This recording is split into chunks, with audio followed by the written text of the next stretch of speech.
તો ભાવનગર પાલીતાણામાં 2 દિવસ પહેલા થયેલી મારામારીનો વિડીયો વાયરલ થયો છે। પાલીતાણાના જામવાડી ગામે 2 જૂથ વચ્ચે અથડામણ થઈ હતી। જૂથ અથડામણમાં 7 લોકો ઘાયલ થયા હતા। તાલુકા પંચાયતના ભાજપના સભ્ય તુલસી ચૌહાણ પણ મારામારીમાં ઘાયલ થયા। તો ભાજપ નેતા પણ વિડીયોમાં મારામારી કરતા નજરે પડ્યા। મોબાઈલમાં મેસેજ બાબતે જૂથ અથડામણ થઈ હતી। પોલીસે ગુનો નોંધીને કાર્યવાહી હાથ ધરી છે। રાજકોટમાં તોફાની તત્વો બેફામ બન્યા છે। અસામાજિક તત્વોએ કારમાં તોડફોડ કરી હતી। જંગલેશ્વર વિસ્તારમાં કારમાં તોડફોડ કરી। મોહરમ સમયે થયેલા ઝઘડાનો ખાર રાખીને રેસ્ટોરન્ટ સંચાલક યાસીન સુહણાની કારમાં કરી તોડફોડ। કુખ્યાત આરોપી સમીર ઉર્ફે મુરઘો સહિત 7 થી 8 શખ્સોએ તોડફોડ કરી છે। સમગ્ર ઘટના સીસીટીવીમાં કેદ થઈ છે। तो राजकोटમાં તોફાની તત્વો સતત બેફામ બની રહ્યા છે। અસામાજિક તત્વો દ્વારા કારમાં તોડફોડ કરવામાં આવી હતી, જે બાદ ડરનો માહોલ છે। જંગલેશ્વર વિસ્તારમાં કારમાં તોડફોડની આ ઘટના સામે આવી છે। તો બીજી તરફ રાજકોટમાં બેફામ ડમ્પરે યુવતીનો ભોગ લીધા બાદ જાગ્યું તંત્ર। બુધવારના રોજ ડમ્પરે 2 કોલેજિયન યુવતીઓને અડફેટે લીધી, જેમાં એકનું દુઃખદ મોત નીપજ્યું। નોંધનીય છે કે રાજકોટ શહેર પોલીસ કમિશનરે ઓગસ્ટ 2023માં જાહેરનામું બહાર પાડ્યું હતું કે શહેરમાં ભારે વાહનો માટે સવારે 8 વાગ્યાથી લઈને બપોરના 2 વાગ્યા સુધી તેમજ સાંજના 5 વાગ્યાથી રાત્રિના 8 વાગ્યા સુધી પ્રતિબંધ રહેશે। તો જાહેરનામું હોવા છતાં નિયમોના ધજાગરા ઉડી રહ્યા છે, ત્યારે હવે ટ્રાફિક ડિપાર્ટમેન્ટ દ્વારા આવા વાહનો વિરુદ્ધ દંડાત્મક કાર્યવાહી માટે સ્પેશિયલ ડ્રાઈવ શરૂ કરાશે। જાહેરનામું છે સવારના 8 થી 2 દરમિયાનનું છે, સાંજે 5 થી 9 દરમિયાનનું છે પ્રવેશબંધીનું। જે બનાવ બન્યો છે આ સમયગાળા દરમિયાન બન્યો હોય, જે ડમ્પર ચાલક પકડાયેથી અને પૂછપરછ દરમિયાન જે પણ કાર્યવાહી કરવામાં થતી હશે તે કરવામાં આવે। તો રાજકોટમાં કોલેજ જતી યુવતીને હનુમાન મઢી ચોક નજીક ડમ્પરે અડફેટે લેતા દુઃખદ મોત નીપજ્યું છે। જુહી નડિયાપરા નામની કોલેજિયન યુવતીનું સ્થળ પર જ મોત થયું છે। તો ડમ્પર ચાલક ઘટના બાદ ફરાર, પરિવાર પર દુઃખનો પહાડ તૂટી પડ્યો છે। બેફામ ડમ્પરો વિરુદ્ધ કડક વલણ ન અપનાવતા પોલીસ અને આરએમસી સામે સ્થાનિકોની નારાજગી જોવા મળી રહી છે। અકસ્માત સર્જનાર ડમ્પર અંગે ખુલાસો થયો છે। આરએમસી કોન્ટ્રાક્ટરના GJ36T0197 નંબરના ડમ્પરે અકસ્માત સર્જ્યો હતો। વાહન ધીરજબા જયપાલસિંહ ગોહિલના નામે રજીસ્ટર્ડ છે। આ સમગ્ર મામલે ગાંધીગ્રામ પોલીસે વધુ તપાસ શરૂ કરી છે। આવી બને પણ જ્યારે આપણી ઉપર આવે ત્યારે ખરેખર પ્રતિબંધ હોવો જોઈએ। વાહનમાં કાળજાના કટકા છીનવાઈ જાય। આરએમસી ની કેટલી મોટી બેદરકારી, બધાયની આમાં તો બધાયનો ગુનો લાગુ પડે કે આ વાહન જ્યારે સ્કૂલનો ટાઈમ હોય આવા ટાઈમે ન રહેવું। ડમ્પરની અડફેટે આવતા જે છે એક વિદ્યાર્થીનું મોત થયું છે। અહીંયા માતાની હાલત જોઈ શકાય છે। એમનો પરિવાર છે તે જે રડી રહ્યો છે, આક્રંદ જોવા મળી રહ્યું છે। હાલ આપણી સાથે પરિવારજનો છે। બેન, શું આખી ઘટના બની? મારી દીકરી કોલેજે જતી હતી, પછી એક્સિડન્ટ થયું, ટાયર માથામાં ભરી ગયું। કોલેજે જતી હતી કંસાગ્રામાં, અહીંયા શીતલ પાર્ક ચોકડી હતી, બજરંગવાડીમાં રહી। સિવિલ હોસ્પિટલ બહાર જે આક્રંદના દ્રશ્યો જોવા મળી રહ્યા છે, આપ દ્રશ્યોમાં પણ જોઈ શકો છો કે જે અત્યારે પરિવાર છે તે ધ્રુસકે રડી રહ્યો છે। પરિવાર છે તે શોકમગ્ન બન્યો છે। હાર્દિક જોશી, ન્યૂઝ 18 ગુજરાતી, રાજકોટ। રાજકોટમાં હચમચાવી નાખે તેવો બનાવ સીસીટીવીમાં કેદ થયો છે। બોલેરો જીપથી હત્યાનો પ્રયાસ સીસીટીવીમાં કેદ થયો છે। કુવાડવા રોડ પોલીસ સ્ટેશનમાં ફરિયાદ નોંધાઈ છે। નવાગામ આણંદપર ગામે રહેતા નરેશ ઠાકોર નામના વ્યક્તિ વિરુદ્ધ ફરિયાદ કરવામાં આવી છે। ગભરુ સાસકિયા નામના વ્યક્તિએ નોંધાવી છે ફરિયાદ। ગભરુના ભાઈ શૈલેષભાઈ અને નરેશ ઠાકોર વચ્ચે અગાઉ પણ બોલાચાલી થઈ હતી। વાહન અડકવા જેવી બાબતે બોલાચાલી થઈ હતી। જૂની બોલાચાલીની અદાવત રાખીને હત્યાનો પ્રયાસ કરવામાં આવ્યો છે।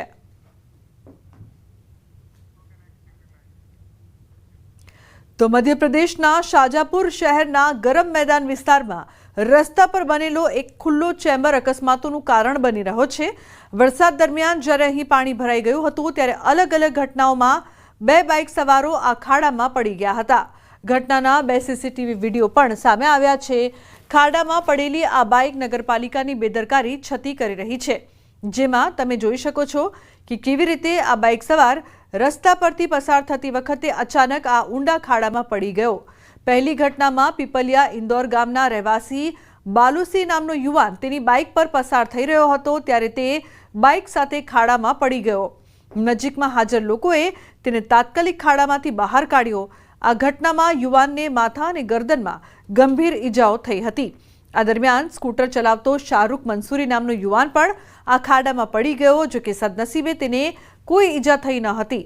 આ ઘટના તંત્રની કામગીરીની પોલ ખોલી રહી છે। अन्य समाचार अमदावादથી લિવ-ઇનમાં રહેતા યુવકની હત્યા કરવામાં આવી। ઝાકીર મેમણ નામના શખ્સે સરફરાઝની હત્યા કરી। સરફરાઝ દિલશાદ મેમણ સાથે લિવ-ઇનમાં રહેતો હતો, ત્યારે દિલશાદ મેમણે તેના પતિ સાથે છૂટાછેડા નહોતા લીધા। છેલ્લા 7 માસથી સરફરાઝ અને દિલશાદ લિવ-ઇનમાં રહેતા હતા। પતિ ઝાકીરે સરફરાઝના ઘરે જઈને ઝઘડો કર્યો, જે બાદ સરફરાઝને છરી મારીને હત્યા કરી નાખી। પોલીસે ફરિયાદ દાખલ કરીને વધુ તપાસ શરૂ કરી છે। તો ઝાકીર મેમણ નામના શખ્સની જે પ્રકારથી દિલશાદ મેમણ સાથે લિવ-ઇનમાં રહેતા હત્યા કરવામાં આવી છે, પતિ ઝાકીરે પ્રેમી સરફરાઝને મોતને ઘાટ ઉતાર્યો।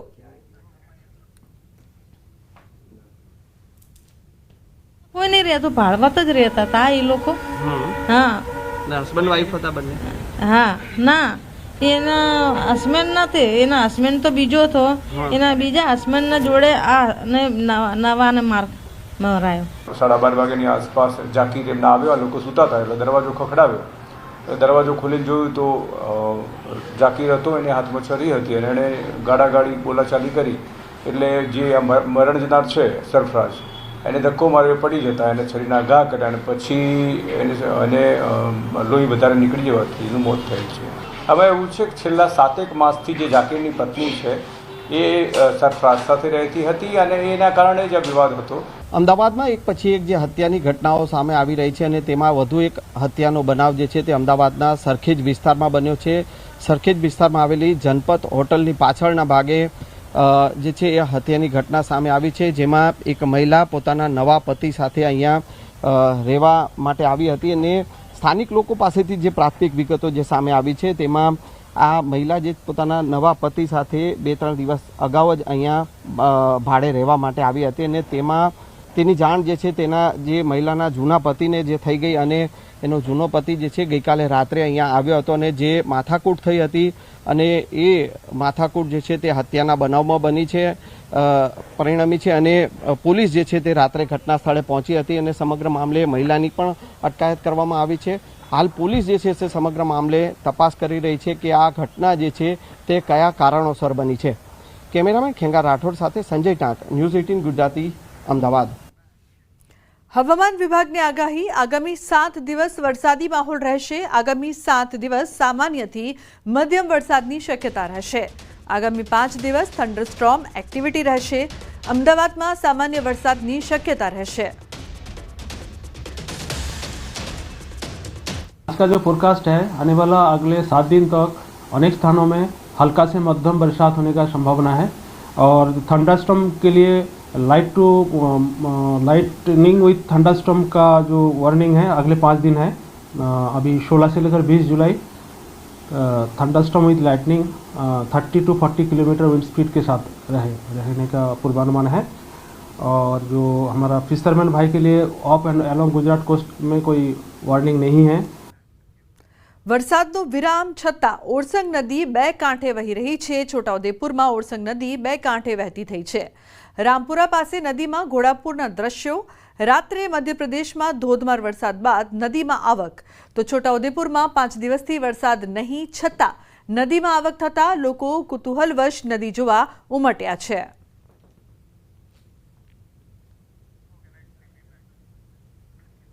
નિયમ ભંગ કરનાર સામે આરટીઓની લાલ આંખ। સ્કૂલ વાન રિક્ષા સામે કાર્યવાહી। ક્ષમતા કરતાં વધુ બાળકો બેસાડવા, સ્કૂલ વાનમાં પીળી નંબર પ્લેટ ન હોવી, વાહન દસ્તાવેજ ન હોવા તેમજ ફિટનેસ સર્ટિફિકેટ ન હોવા પર કાર્યવાહી કરાઈ છે। 17 સ્કૂલ વાન ડિટેન કરવામાં આવી છે, તો 85 મેમો આપવામાં આવ્યા છે તેમજ 6.50 લાખનો દંડ વસૂલ કરવામાં આવ્યો છે।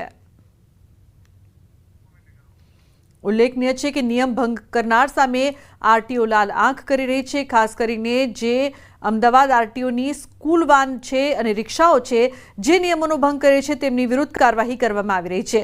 તો નિયમ ભંગ કરનાર સામે કાર્યવાહી કરવામાં આવશે. 17 સ્કૂલ વાન ડિટેન કરવામાં આવી છે કે જેઓ નિયમોનો ઉલ્લંઘન કરી રહી હોય.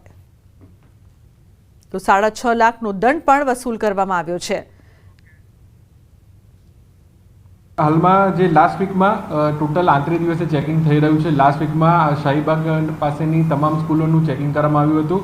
તેમાં ટોટલ 17 મેમો બનાવવામાં આવ્યા હતા અને 1,10,000ના ચલણ ઇસ્યુ કરવામાં આવેલા છે અને આગળ પણ આ કાર્યવાહી ચાલુ જ રહેવાની છે. નર્મદામાં ચૈતર વસાવાના સમર્થકો અને પોલીસ વચ્ચે ઘર્ષણ સર્જાયું. કલેક્ટર કચેરી ખાતે આવેદનપત્ર આપવા માટે આવ્યા હતા. ચૈતર વસાવાના પત્ની પણ આ રેલીમાં જોડાયા. ચૈતર વસાવાના ફોટા સાથે રેલી યોજીને આવેદનપત્ર આપવા માટે જતા હતા. પોલીસની તાનાશાહી નહીં ચલેગીના નારા પણ લગાવ્યા. તો રેલી યોજીને આવેદનપત્ર આપવા માટે જતા હતા તે સમયે જે પ્રકારથી આ સમગ્ર ઘટના બની છે, ચૈતર વસાવાના સમર્થકો અને પોલીસ વચ્ચે ઘર્ષણ સર્જાયું છે. તો કલેક્ટર કચેરી ખાતે રેલી યોજીને વિરોધ નોંધાવવામાં આવ્યો. ચૈતર વસાવાના પત્ની પણ આ રેલીમાં જોડાયા હતા. તો રેલી યોજીને આવેદનપત્ર આપવા માટે તેઓ જઈ રહ્યા હતા. ચૈતર વસાવાના સમર્થકો અને પોલીસ વચ્ચે બોલાચાલી બાદ ઘર્ષણ સર્જાયું હતું. ઉલ્લેખનીય છે કે નર્મદા કલેક્ટર ખાતે તેઓ આવેદન આપવા માટે જઈ રહ્યા હતા. દીપક જોડાયા છે વધુ માહિતી આપવા માટે. દીપક, શું વધુ વિગતો પ્રાપ્ત થઈ રહી છે સમગ્ર મામલે?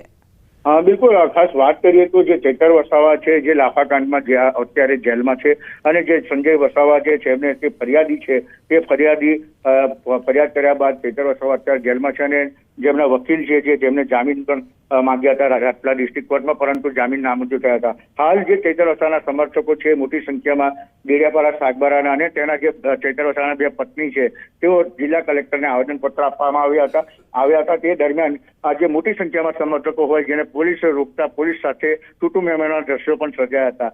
એટલે જે ચૈતર વસાવાના બંને પત્ની અને એમની માંગ છે કે વહેલી તકે ચૈતરને છોડી મૂકે અને ચૈતર સાથે જે અન્યાય થયો છે તે બાબતે પણ સ્પષ્ટતા કરે. ત્યારે કલેક્ટરને આવેદનપત્ર હાલ તો આપી દેવામાં આવ્યું છે અને જે સમર્થકો છે તે જે સમર્થકો છે પોલીસ અને જે સમર્થકો સાથે પોલીસ સાથે તૂટુ મેમો થયું હતું. પરંતુ વાત કરીએ તો જે ચૈતર વસાવા સામે જે ફરિયાદી સંજય જે વસાવા છે જેઓ એક પડકાર પણ ફેંક્યો છે કે જે ચૈતર વસાવા છે જેઓ પોતે માફી માંગી લે તે બાબતે એક પડકાર ફેંક્યો છે, પત્ર લખ્યો છે, જેને લઈ આજે ચૈતર વસાવાના સમર્થકો છે જે ઉશ્કેરાયા હતા અને ઉશ્કેરાયા બાદ કલેક્ટર ઓફિસે આવેદનપત્ર આપવા પહોંચ્યા હતા. જી બિલકુલ દીપક, આભાર આ સમગ્ર માહિતી બદલ. તો લાફાકાંડ મામલે ધારાસભ્ય ચૈતર વસાવાના કોર્ટે તો જામીન રદ કર્યા છે, પરંતુ ફરિયાદીએ એક ઓફર કરી છે જેનાથી ધારાસભ્યને રાહત મળી શકે છે. તાલુકા પંચાયતના પ્રમુખ સંજય વસાવાએ પત્ર લખ્યો છે કે મારી સાથે જે થયું એ અને સાગબારાના પ્રમુખ ચંપાબેન વસાવા સાથે જે કર્યું તે અંગે ચૈતર વસાવા જાહેરમાં માફી માંગે તો હું કેસ પાછો ખેંચવા તૈયાર છું. જોકે ફરિયાદી સંજય વસાવાએ પત્ર લખવાની વાત પર ખુલાસો કર્યો.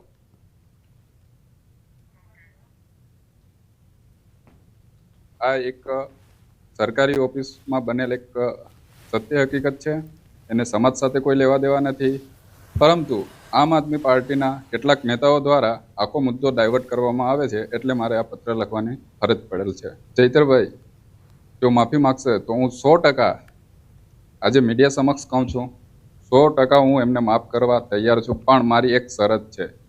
અમારા મહિલા આગેવાન તાલુકા પંચાયતના પ્રમુખ શ્રીમતી ચંપાબેન વસાવાનું જે અપમાન અને ગાળાગાળી કરવામાં આવી છે, તો મારી માતા બહેનો દીકરીઓની વચ્ચે આવે ચૈતરભાઈ અને માફી માગે, હું તે જ મિનિટે આ કેસ પરત ખેંચવા તૈયાર છું. એ વિષયને લઈને જો ચૈતરભાઈ વસાવા જાહેરમાં આવીને માફી માગશે તો હું તે જ મિનિટે એમને માફ કરવા તૈયાર છું. તો વડોદરા પાલિકાની દબાણ શાખાની ટીમ આવી છે વિવાદોમાં. 3 ડમ્પર ભરી જપ્ત કરેલી મૂર્તિઓ અટલાદરા ખાતે કચરામાં ફેંકતા વિવાદ થયો છે. છાણી ટીપી 13 વિસ્તારમાંથી મૂર્તિકારોની મૂર્તિઓ જપ્ત કરી હતી. સામાજિક કાર્યકરોએ ઘટના સ્થળ પર જઈને પાલિકા વિરુદ્ધ રોષ વ્યક્ત કર્યો છે. અટલાદરાના સ્થાનિક યુવાનોએ ભગવાનની મૂર્તિઓને કચરામાંથી કાઢી યોગ્ય નિકાલ કર્યો છે. તમારે એક રોડ રસ્તા બનતા નહીં, ગટર બનતી નહીં, કશું થતું નહીં. જે લોકો મૂર્તિ બનાવતા હતા, જે મૂર્તિ બનતી હતી આવનાર ગણપતિ ઉત્સવ માટે, એ મૂર્તિઓ તમે લાવીને જે રીતે ડમ્પ કરીને કચરાપેટીમાં, એ પણ ડમ્પિંગ યાર્ડમાં કચરાપેટીના જ્યાં નાખે છે એમાં તમે ભગવાનને નાખ્યા છે. વડોદરા મહાનગરપાલિકા દ્વારા 3 ટ્રક ભરીને ગણપતિ દાદાની મૂર્તિઓ લઈને આવ્યા છે અને આ મૂર્તિઓ એવી જગ્યાએ નાખી છે જ્યાં લોકો ઊભું રહેવાનું પસંદ નથી કરતા. રાજકોટમાં રતનપરમાં વિદેશી વિદ્યાર્થીઓની માથાકૂટ. મારવાડી યુનિવર્સિટીના વિદેશી વિદ્યાર્થીઓ પર આરોપ છે. સમગ્ર મામલે રતનપર ગામના લોકો પોલીસ કમિશનર કચેરી ખાતે પહોંચ્યા છે. તો નિવૃત્ત આર્મીના જવાનો સાથે ગઈકાલે આફ્રિકન વિદ્યાર્થીઓએ કરી હતી માથાકૂટ. પોલીસ અને તંત્ર ખબર છે છતાં કોઈ કાર્યવાહી ન કરતું હોવાનો પણ આક્ષેપ. અગાઉ પણ મારવાડી યુનિવર્સિટી વિદેશી વિદ્યાર્થીઓને લઈને વિવાદોમાં આવી ચૂકી છે. જો મારવાડી યુનિવર્સિટી વિદેશી વિદ્યાર્થીઓને રાખવા જ માંગતી હોય તો કેમ્પસમાં જ વ્યવસ્થાઓ કરે, નહીંતર આગામી સમયમાં કોંગ્રેસ આંદોલન કરશે.